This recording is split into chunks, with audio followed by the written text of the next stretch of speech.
So how do you actually train someone to make life or death decisions when the pressure is on? Today, we're going to walk through the step-by-step process of how a military mind is forged. It's a really fascinating journey from a brand new cadet all the way up to a grand strategist. And honestly, there are some huge lessons in here for all of us. Let's just kick things off with this quote, because it really sets the stage. We're living in what's being called the age of cognitive acceleration. Think about it. With AI and all this tech, the time we have to make a choice has basically evaporated.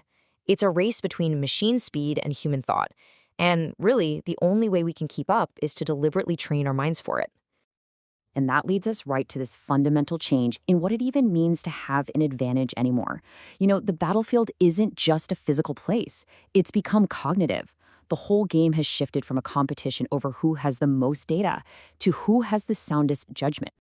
Okay, so this right here is the critical shift.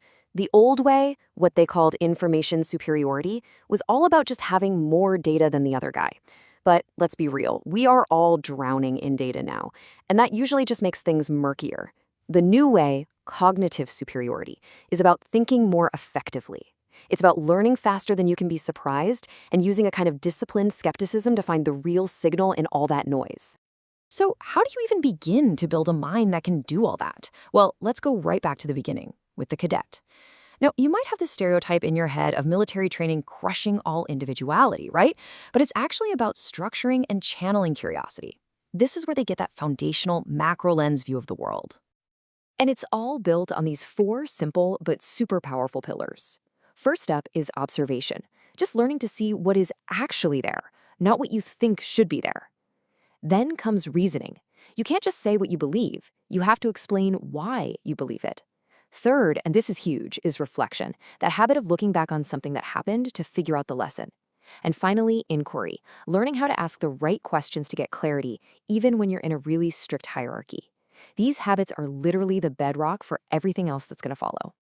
Okay, so the first real cognitive leap happens when that cadet becomes a junior officer. And this is where the focus shifts, big time. It's no longer about just following orders. It's about understanding the purpose, the intent that's behind them. The lens zooms in from that broad macro view to a more standard focused look at the mission at hand. And this whole idea is governed by a core military doctrine called mission command. Here's a way to think about it. A cook who just follows a recipe is only executing orders. But a chef who understands the theme of the dinner, that's the commander's intent, they can use their own initiative to solve problems, adapt, and make it great, all because there's a foundation of mutual trust. It's all about empowering people to think, not just to do. And let's be super clear about what this means. This isn't about encouraging people to just do whatever they want. It's an evolution from blind obedience to a much higher form of discipline. The discipline that comes from deep, genuine understanding. All right, let's move up to the next stage and see how this all builds. As an officer's career moves forward, their perspective has to zoom out again. They're no longer just leading their immediate team, they're orchestrating these complex campaigns with lots of different units and functions. This is the wide-angle lens view, what's known as the operational art. Now, to manage all this new complexity, they use this really powerful, repeatable process. It starts with comprehending the big picture. Then you analyze the problem, break it down into its core pieces. But here's the most crucial step. You have to reflect, to question your own assumptions and biases. And then finally, you apply those new insights to build an even better plan. And this isn't a one-and-done thing. It's a constant cycle of learning and adapting. And now we get to the very top of this journey. At this pinnacle, thinking goes way beyond just winning military campaigns. It becomes about shaping national, even international political outcomes. The lens switches from that wide angle to a telescope, looking out at the long-term strategic horizon. And here's the key difference.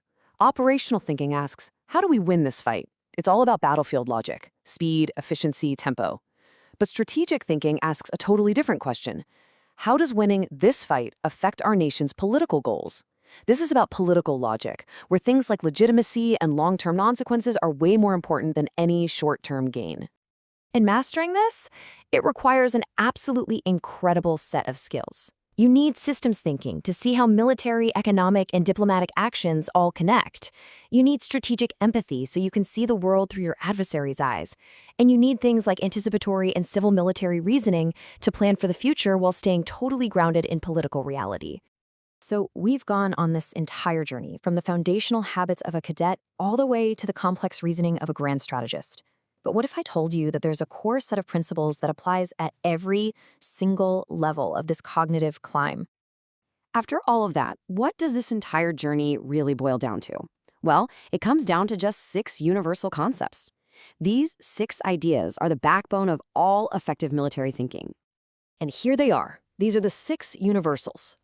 From day one, a cadet learns about purpose, knowing the why, and inquiry, always asking questions. As they become an officer, reflection on what happened and having sharp judgment under pressure become absolutely critical. And then at the highest levels, ethics, that moral compass, and the integration of every small action into the grand strategic picture, well, that's everything. These principles are the common thread that makes this whole framework so incredibly powerful. Which, brings us right back to where we started.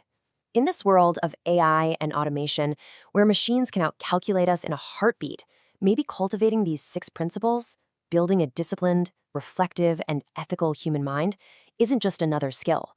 It might just be our last and most important strategic advantage.